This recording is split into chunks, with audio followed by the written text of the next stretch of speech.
Salut à tous, salut à tous les éleveurs, Mathieu de Wouf. Je vous fais une nouvelle vidéo sur la gestion des réservations.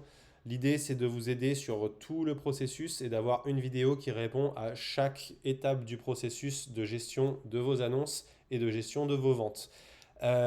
J'ai fait des vidéos déjà sur la création d'annonces, sur l'ajout des chiens reproducteurs, sur la gestion des candidatures à traiter. Donc maintenant, nous allons voir la gestion des réservations. Alors pour ceux qui ne sont pas encore familiers à Woof, qui viennent d'arriver, déjà merci ou inscrivez-vous. Woof, c'est une plateforme de mise en relation entre les acquéreurs de chiots et les élevages professionnels canins. L'idée étant ici de vous fournir, en plus d'une simple plateforme de mise en relation, un outil de gestion pour faciliter vraiment la gestion de vos ventes et vous redonner du temps pour vous occuper de vos chiens du mieux que vous pouvez. Et c'est pour ça qu'on a mis en place tout un processus de réservation de candidature que je vais vous présenter.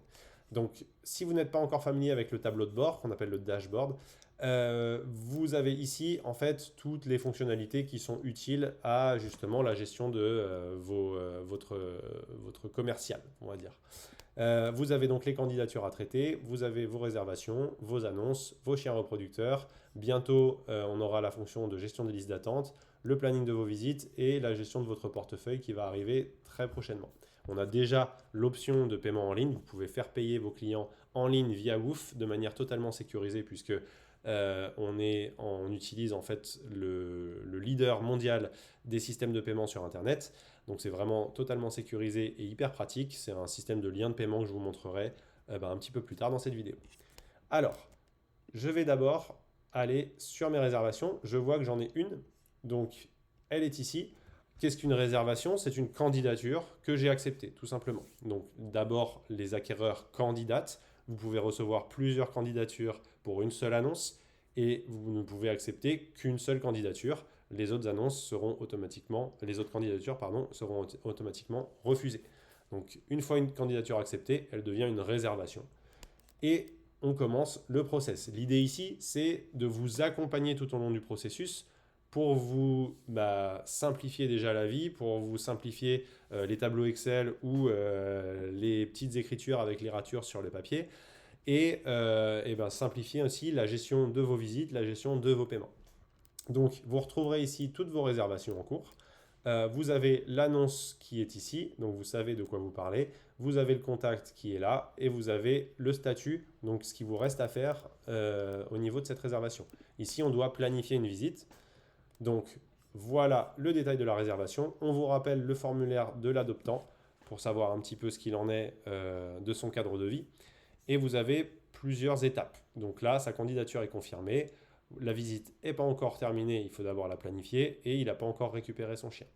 Vous avez aussi le suivi des paiements qui se mettra en place au moment où vous, justement, utilisez l'option des paiements en ligne. Si vous n'utilisez pas l'option des paiements en ligne, à savoir vos moyens de paiement habituels, chèques, liquides, etc., évidemment, vous ne pourrez pas les suivre ici. Ce n'est pas encore une fonction. L'idée, ce sera peut-être qu'un jour, vous puissiez les ajouter manuellement si vraiment vous vouliez utiliser Woof comme presque un outil comptable. Voilà pour cette première étape. On va planifier une visite de l'élevage. Donc pour planifier une visite de l'élevage, vous avez, comme je vous l'ai montré tout à l'heure, le numéro de votre acquéreur. Vous pouvez échanger sur WhatsApp, échanger par SMS ou l'appeler directement depuis ici. Alors, je vais fermer rapidement, à savoir que si vous voulez utiliser sur votre téléphone, c'est totalement ergonomique sur téléphone. D'ailleurs, on a même pensé notre outil d'abord pour les téléphones et ensuite pour les ordinateurs. Donc vous pouvez très bien gérer toutes vos réservations à n'importe quel endroit du moment où vous avez du réseau depuis votre téléphone. Voilà, je reviens sur la version ordinateur parce qu'elle est plus visible pour cette vidéo. Donc je vais planifier ma visite d'élevage. On va dire que j'ai échangé avec mon interlocuteur. Encore une fonction qui viendra enrichir notre outil, mais ce sera une fonction de chat interne où vous pourrez directement dialoguer avec lui depuis l'outil. Elle n'est pas encore mise en ligne, mais on y travaille. On va donner rendez-vous à midi. Voilà, le dimanche 29, parce que les éleveurs travaillent le dimanche, c'est bien connu. Voilà. De son côté, l'acquéreur, à cet instant, aura reçu un email comme quoi vous avez prévu une visite avec lui le dimanche 29 à midi. Dans un futur très proche, vous pourrez enregistrer, vous et lui, vos visites directement sur votre calendrier Apple ou votre calendrier Google. Pour le moment, votre visite, elle est prévue ici et vous pourrez la retrouver, si je retourne sur le dashboard, vous la retrouverez ici. Donc vous aurez tout votre planning de visite qui sera indiqué là. D'accord?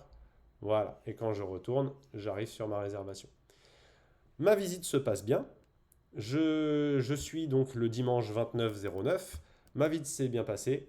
Je vais la marquer comme terminée. Je peux le faire ou lui peut le faire. Mon client peut le faire. L'un ou l'autre.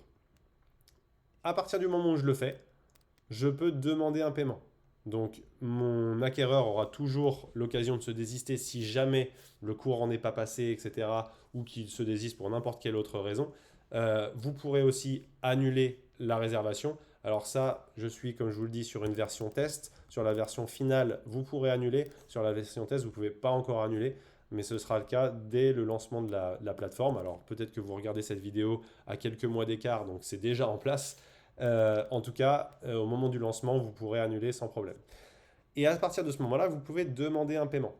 La première fois que vous demandez un paiement, lorsque vous allez cliquer, vous allez devoir renseigner quelques informations administratives supplémentaires, mettre votre IBAN, renseigner les informations sur votre entreprise. Il y a certaines informations qu'on aura déjà, donc vous pourrez finalement, vous aurez finalement pas grand-chose à faire parce qu'on les auto-remplira pour vous. Néanmoins, vous aurez quelques autres informations à remplir pour être en conformité avec le système de paiement. Lorsque vous demandez un paiement, on vous demande si vous souhaitez demander des ARS ou un solde. Donc, on va demander des ARS et on va indiquer le montant des ARS que l'on souhaite. Si vous aviez indiqué un montant des ARS dans votre profil, il sera proposé en premier pour vous faciliter la tâche finalement. Hop, je vais demander 300 €. J'envoie la demande de paiement. Et ce paiement est à régler. Je vais retourner du côté de mon adoptant. Je vais aller sur mes réservations, pardon. Voilà. Ma visite est bien terminée, ma candidature est bien confirmée. Et là, je vois que j'ai 300 € à régler. J'aurais reçu aussi un mail sur lequel je pourrais directement régler. Je vais aller payer les ARS. J'arrive sur notre partenaire Stripe. Hop. Je vais mettre un numéro de carte test, puisque nous sommes en version test. N'essayez pas de le copier, petit malin, je vous connais. Hop, ça c'est mon nom et mon prénom. Et je vais payer. J'attends un petit peu, le paiement est fait. J'ai pu payer, j'ai réglé. Vous avez de votre côté reçu un email comme quoi les ARS ont été réglés. Si je rafraîchis ma page, les ARS sont réglés. Je peux redemander un paiement du solde au moment où je le souhaite ou planifier la récupération. On va s'éviter un deuxième paiement pour alléger la vidéo. On va planifier la récupération. C'est exactement le même processus. Je rééchange avec mon acquéreur. Je planifie ma récupération au 10 octobre, par exemple. Hop. Hop. À 10 h cette fois-ci. Je peux marquer le chiot pour récupérer une fois que la personne est venue le récupérer. Donc le chiot est bien récupéré. Et voilà. Et je peux retourner à mon tableau de bord. C'est fini. Vous avez été jusqu'au bout du processus de réservation. Et vous voyez, c'est extrêmement simple. Enfin, je l'espère. Voilà, merci pour votre attention. Et à bientôt. N'hésitez pas à nous écrire si vous avez des questions, des idées, des fonctions supplémentaires que vous voulez ajouter. On est super preneurs et on travaille d'arrache-pied pour vous fournir le meilleur outil possible. À bientôt.